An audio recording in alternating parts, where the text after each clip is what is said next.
Hello everyone, my name is Alberto, welcome back to my channel.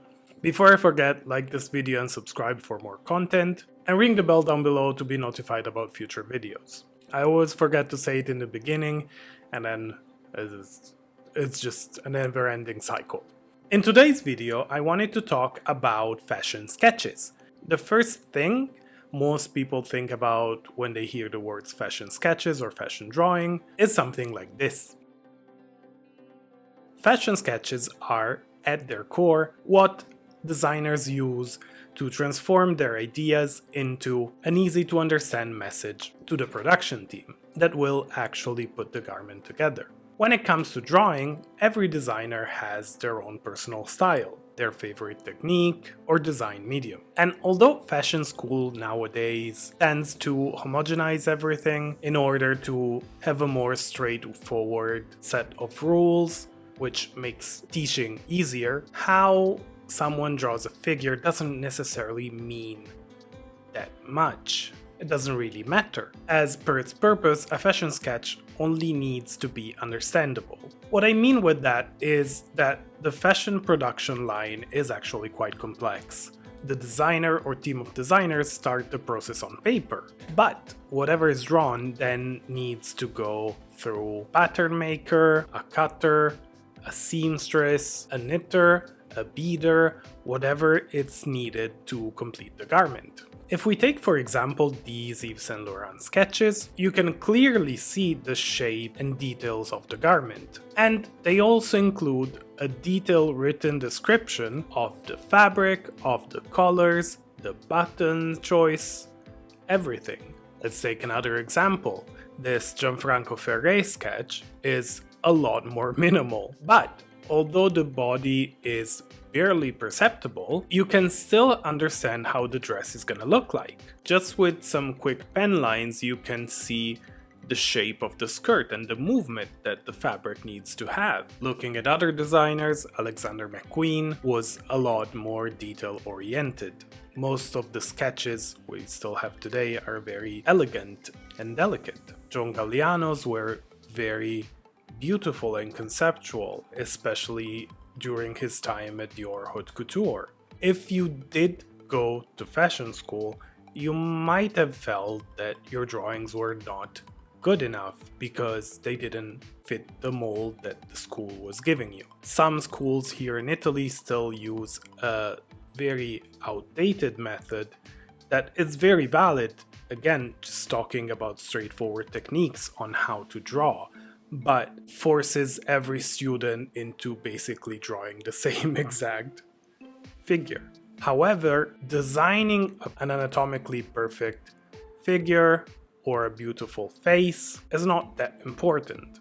As long as everyone can clearly see what is the cut of the dress, the silhouette of the skirt, or the details of the jacket, it doesn't matter. Me, personally, I tend to go towards a more Armani route, looking at famous fashion designers, because obviously there's so many designers, so many styles, it would take forever, and at the same time you don't want to compare yourself to someone else. But Armani had this tendency to draw sort of mannequin-like figures with no facial features, and just really focusing on the clothes, and that's kind of what I've always done naturally. At first I was probably afraid of drawing faces because, again, some of my classmates had incredible drawing skills that I didn't exactly have,